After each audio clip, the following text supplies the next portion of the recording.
If you are a podcaster who is stuck and no matter what you do, you can't seem to get your podcast audience to grow, then you probably know how this feels. I've been doing some paid advertising and I've been doing some podcast pitching where I've been on other people's shows and trying to grow the show through that and through Instagram, etc. But I came to you because I couldn't really get much growth. That is Nate Palmer, and he used to be stuck with his podcast too. But here's the good news. You might not be as far away from a breakthrough as you think. Because sometimes you just have to make one little tweak to your podcast and you unlock massive growth. We've seen 5x growth. My biggest month was 70,000 downloads, averaging about 50,000 now. And the best part is, once Nate made this little tweak to his show, he was able to get way more growth and way more clients while spending less time on the show. I haven't even been putting as much effort into it, and I've still been seeing higher numbers. My name is Kev Michael. I was Nate's podcast coach. I am your podcast coach, and this is Grow the Show. My name is Nate Palmer, and I'm a dude who loves exercise and nutrition. And I just wanted to help people get better at that and get paid what I was worth. Amazing. So, Nate, Low Carb Hustle just surpassed 1 million total downloads. It's 1 million, right? Yeah. Unbelievable. How does that feel?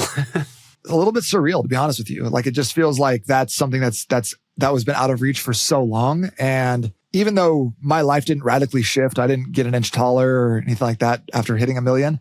I think the social proof of that and having the ability to be like, hey, look at my numbers really elevated me and the podcast to being something where it's so easy now to pitch bigger guests and to get on other shows because obviously I have the social proof that I have 1 million listens on mine. And I think that is more of the cool thing about just honestly bragging about it than actually having it. It's so true. When you're able to say something like that, it just opens up so many doors, which then I imagine accelerates growth even further. Yeah. And it's just fun. It just feels like it puts you in a different echelon. Totally.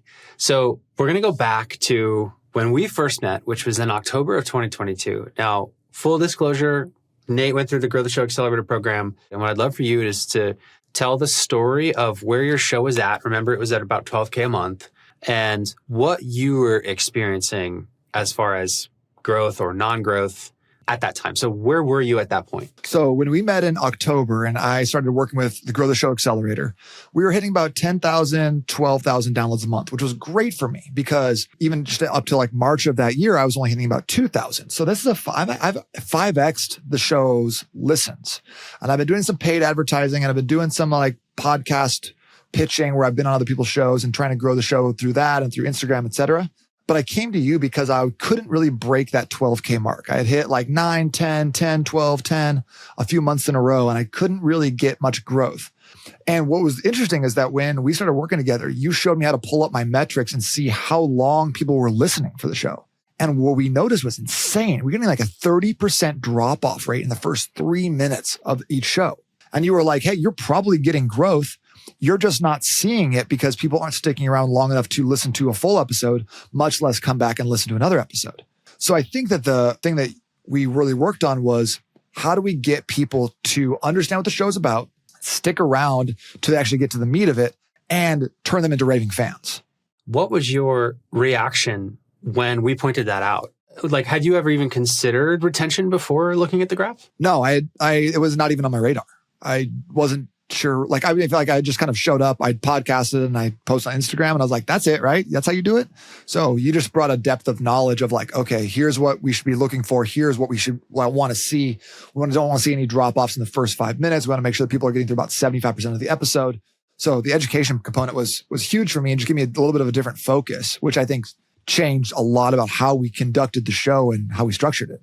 All right. So I'm going to play the first 60 to 90 seconds. So let's listen. And then when it's done, what I'd like for you to do is just talk me through what your intention was, or if you didn't have it, just what was your mindset in putting that intro together with no judgment? Someone who just does it, whether it's perfect or not, but does it consistently will always, always, always win or get ahead of the person that's trying to do the perfect workout or the perfect diet here and there.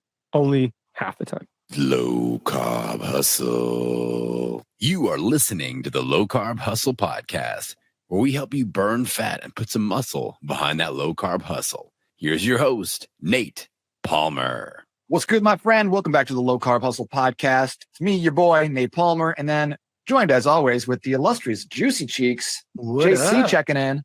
That's me. Kyle, someone asked me the other day, they're like, why is Kyle juicy cheeks? And I was like, have you seen that thang clap?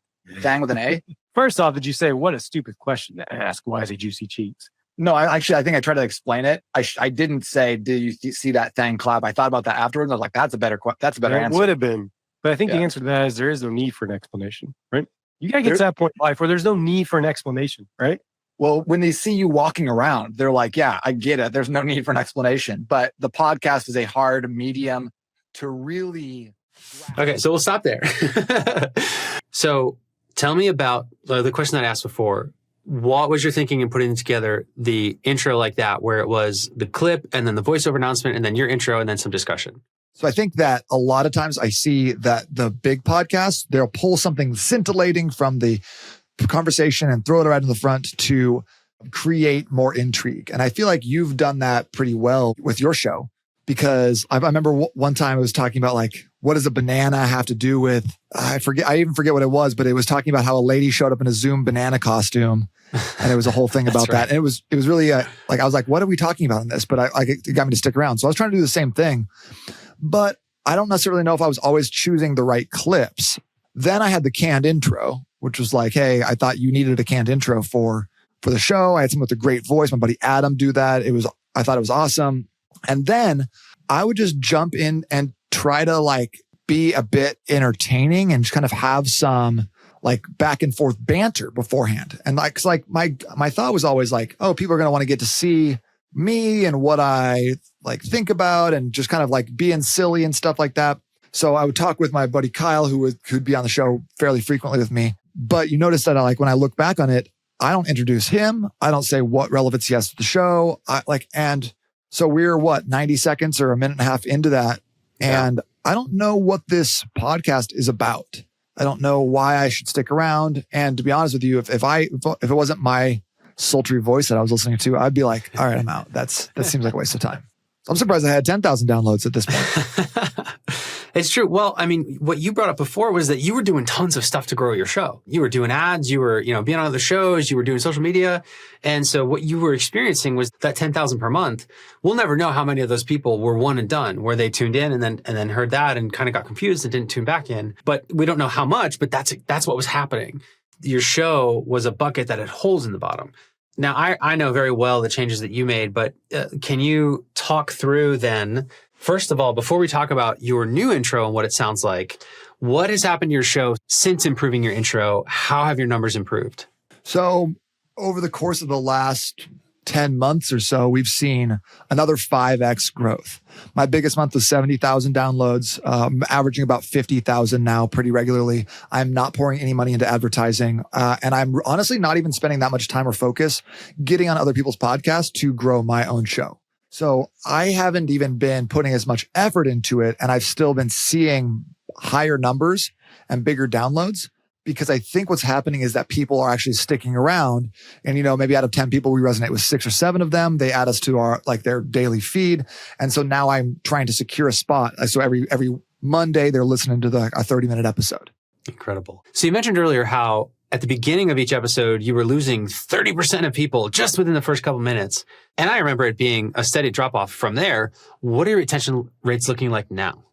We're keeping about 82% of people to the 75% mark. And then it kind of fades to that last bit of the episode. Yeah, that's fantastic. That's like the dream. To get 8 to 9 of people who tune in to listen to 3/4 of the episode is just exactly all that you could hope for. Awesome. So now let's listen to the intro that you published yesterday, which was, by the way, episode number 200. So congratulations on hitting 200. And now let's listen to this one. Have you ever wanted to start eating healthier, but weren't sure exactly what to do first? Or maybe you want to start meal prepping your food, but you don't want to spend 5 hours every single Sunday making the kitchen all hot, cooking a bunch of stuff that you're just going to hate eating by Friday. Well, if that's you, then you're going to want to tune into this episode. We're going to be talking about a beginner's guide to meal prep. I'm going to share with you a few secrets, the ways that you can meal prep faster and easier than ever before, the appliances that you're going to need, a quick grocery list that you can start adopting right away, just a couple of criteria that I always think about when it comes time to meal prep my food. You're listening to the Low Carb Hustle, home of your $1 Million Body Method. We help you get leaner and live longer. My name's Nate Palmer. I've been a coach since 2008 and helped over 1,100 people level up their health and fitness. My mission is simple: to show you how to easily drop fat so you can feel lean, strong, and energetic. So if you're ready to dive in and see some of the basics of meal prepping and how you can use this simple skill to get the results that you're looking for in your life, stick around. Let's do this. We just heard the new intro. What do you do differently now compared to what you used to do?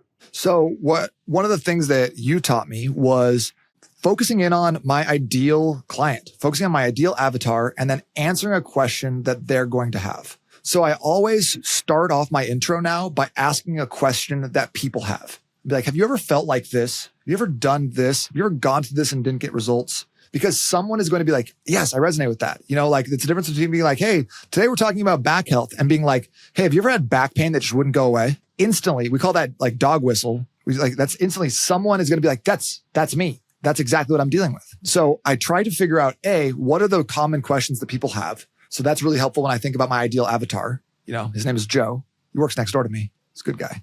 So I always figure out like, what does Joe need help with?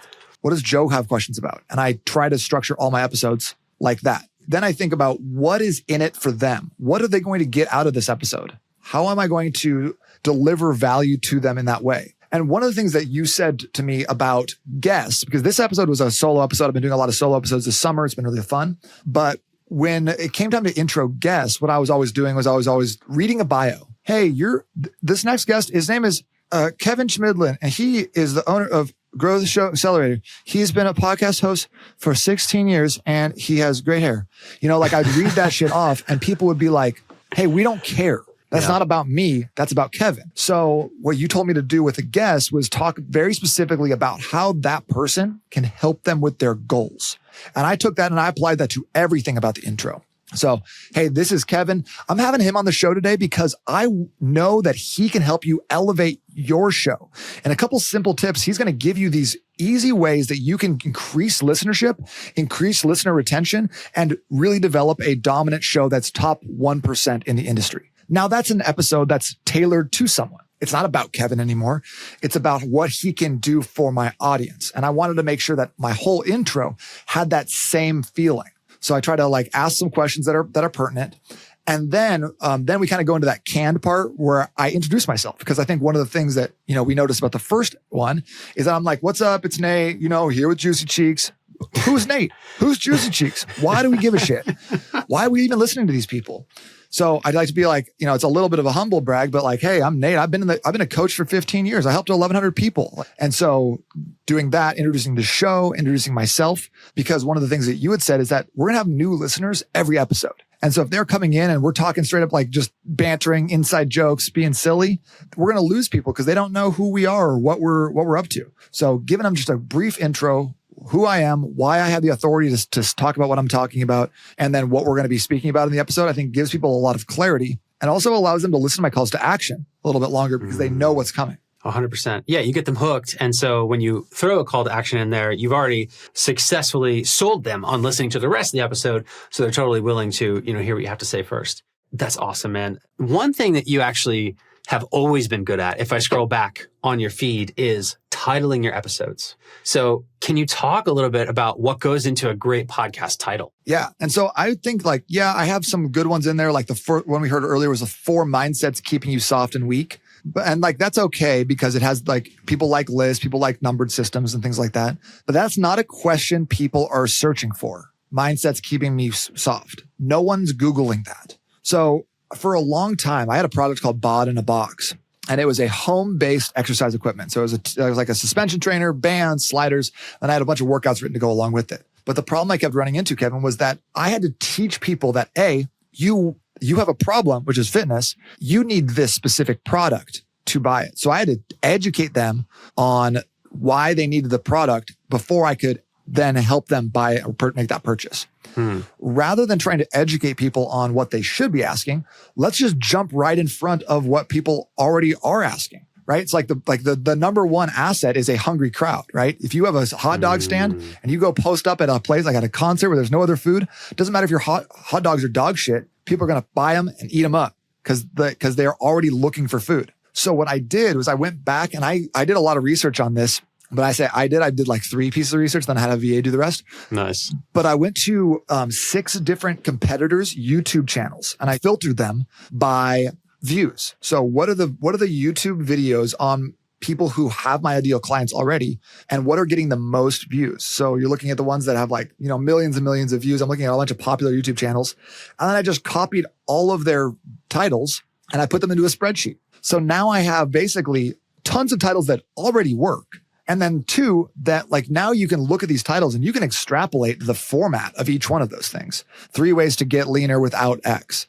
14 different tactics to lose your whatever, and so you can take these titles and basically start either just like straight up using them and then putting your own spin on the answers, or you can take the frameworks and start creating your own new ones that are going to work. So rather than by trying to teach people like, hey, here's what you need to be thinking about. Tone is a bad word in fitness. Get in front of them. How do you tone your biceps? And then in the episode, I can be like, tone is not really a real thing. Your muscles are either growing or shrinking. And I can educate them further from there. But the title should always be what someone is already going to search. And I think that's one of the reasons for the growth is that I have easily searchable titles. Are you publishing on YouTube? Mm-hmm. Okay. So yeah, it'll crush on YouTube. But for the audio feed, like people aren't really, opening up their audio podcast app and thinking, how can I tone my biceps, or asking that.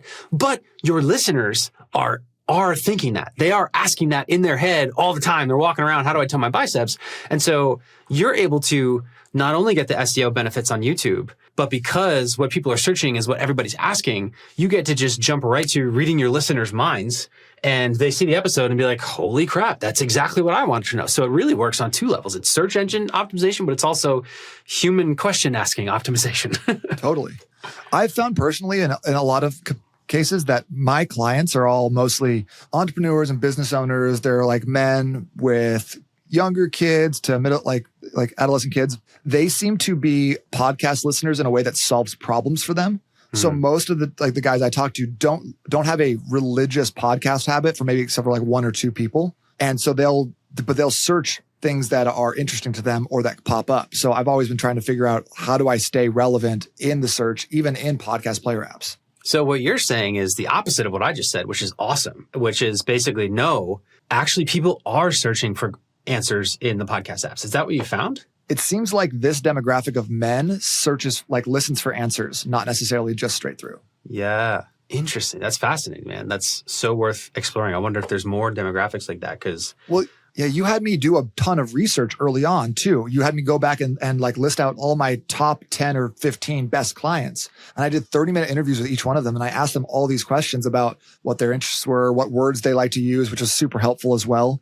So now like you heard me say like, hey, where I help you get leaner and live longer. Those are the top two things that people said, I want more of this. I wasn't saying that ahead of time.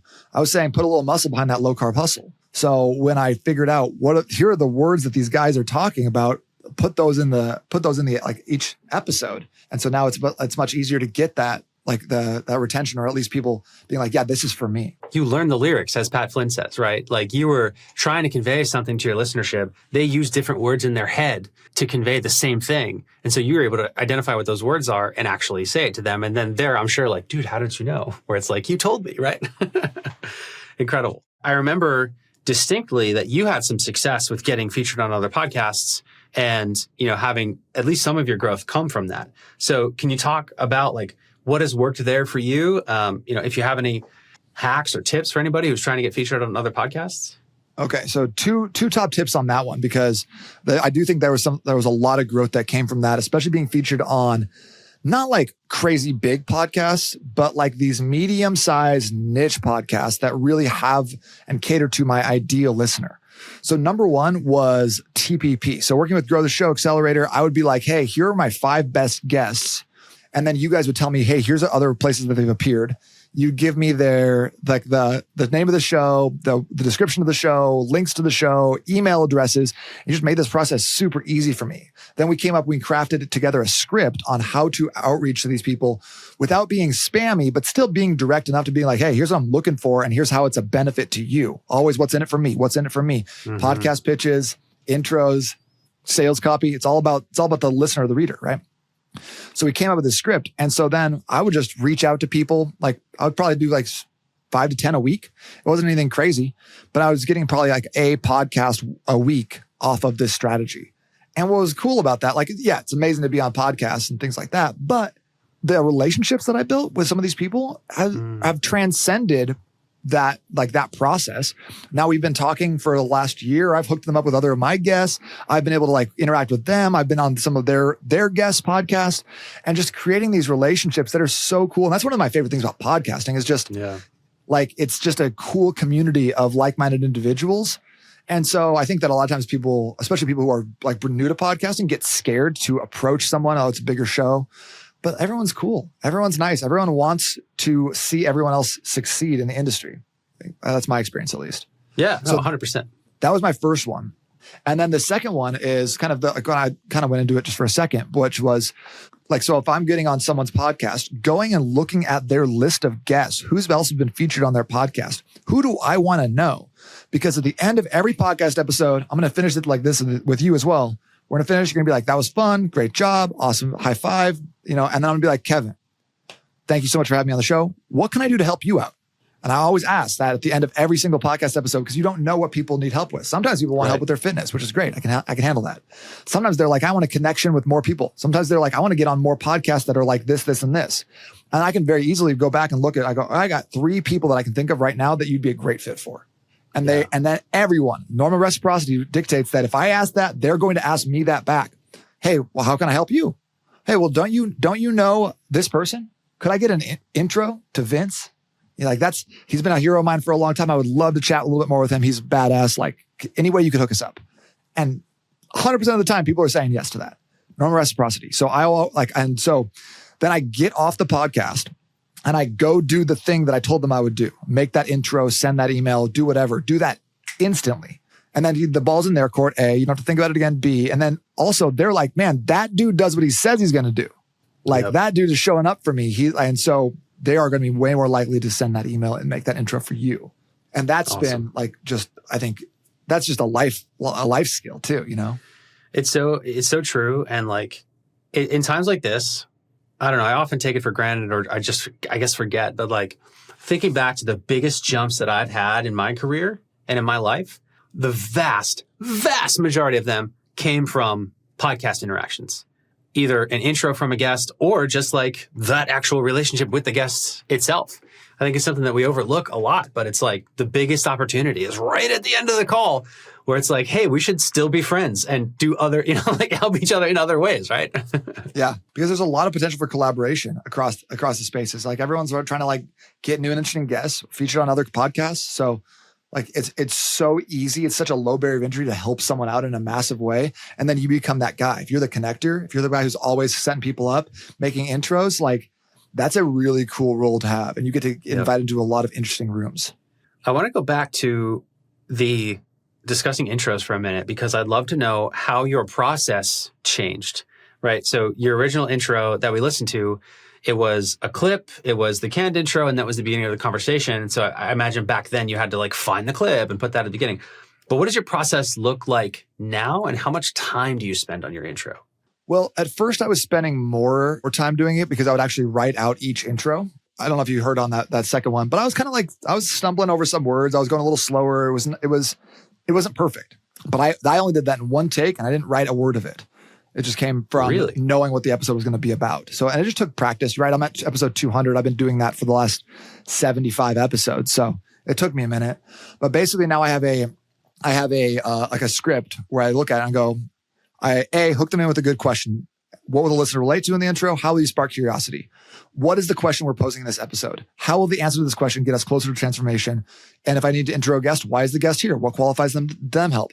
And then I go into what is the podcast and what's the mission? Whether you're listening to Low Carb Hustle, Home Your $1 Million Body Method, then who am I and why am I leading the journey? My name is Nate Palmer. I've been a coach since 2008, helped over 1,100 people. My mission, it's simple. I want to show you how to easily drop fat so you can feel lean, strong, and energetic.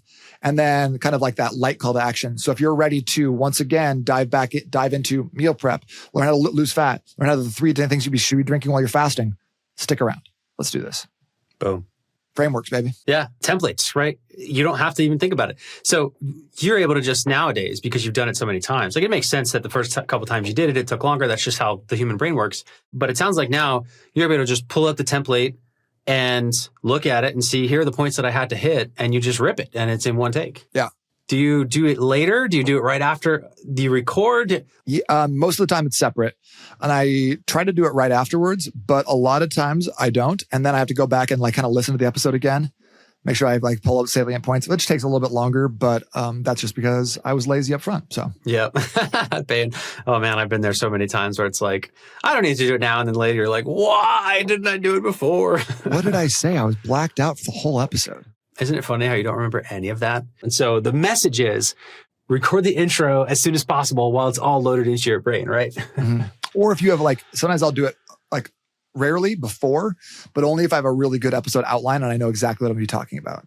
And that's usually only for solo episodes too. Because a lot of times guests, you just take random, like wild tangents. And with relation to intros, are there any like pitfalls that you see that you fall into maybe with intros sometimes, or just any things that podcasters can watch out for when crafting their intro? I think that making it about yourself or the show or how great you are is such an easy thing to fall into. You know, you're talking about like, because there's that fine line between being like demonstrating expertise and being self-aggrandizing. So I think that as long as you keep in mind that the radio station people are always tuned into is WeFM, what's in it for me, then you are going to be on the right track because you're going to be focused on the consumer. You're going to be focused on your listener rather than focused on yourself. And I think that's another good just like thing to keep in mind for life. People don't care what you know. They care about themselves and what's in it for them. That's a big deal. But also I think that having the right question up front is make or break. Because if you're like, hey, do you like to exercise? If so, you're going to love this episode. People are like, you know, but if you can hit them with like a specific question, kind of what we were talking about, what is a natural pain point that you have? Do you always get that spot in your middle of your upper back that just bugs you and you wake up and it's sore? Like people who have that issue are going to be like dialed in now, you know? So the better you know your listener, the better you know who you're talking to, the easier it becomes to craft a really good question that hits them where they're like, whoop. You know, whatever they're doing, they're going to tune all that out and start listening to you. Because a lot of times we're doing podcasting while we're cooking dinner or doing something else, riding the bus, we're looking at Instagram, you know, so giving them some reason to actually fully tune in and give you their attention is so important. If you could tell yourself this time last year, July 2022, one thing, what would it be? I mean, I'm kind of vacillating between hire a coach, get better topics, or make the intro all about the listener. Let's talk about the topics piece. Mm-hmm. So your message would be to yourself to get better topics. Why? Because at the end of the day, like you can dress up a shit podcast, but people are going to see through it eventually. You might get people who stick around a little bit, but they're not going to come back and be like repeat listeners unless you are consistently providing infotainment, right? You're providing actionable tactical tips and you're providing a bit of entertainment like along with it. So making sure that your topics are not just generic and boring. I know a lot of times early on, so this is my second podcast. My first podcast, it's called $1 Million Body. And sometimes I would go back and listen to someone's podcast that they did with the guest that I was about to have on and just ask them those same questions, completely unoriginal. So, and I always thought, oh, this is going to be good because I already know what they're going to say. And I felt more prepared and stuff, but it didn't bring any extra additional value or like my own brand of entertainment and like question asking. So I want to make sure that when I'm showing up, I've got the right topic for my audience. And then I'm also not just delivering it in a bland way that's already been done a million times before. Yeah. Awesome. Dude, this freaking rocks, man.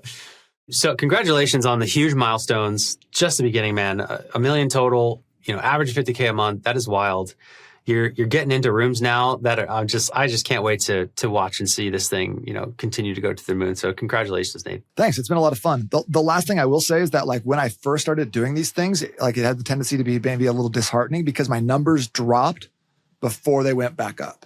So I went from 12,000 down to like 9, 8, 10 again. And then after the 3 months of people filtering out who are not my ideal listener, I started gaining a lot more people. So be bold. Don't be afraid to be like, this podcast is not for everyone. And then really talk to the people that it is for. And even though you might see a momentary decrease, I guarantee it's going to lead to bigger and better things because you have an engaged audience of attentive listeners who all like what you're selling. Awesome. Nate, this rocks, man. Thank you so much. people want to get in touch, what can they do? You can find me on Instagram, _$1,000,000body. That's the best place to do it. Or if you want to check out the podcast, look up Low Carb Hustle in any of your podcast player apps.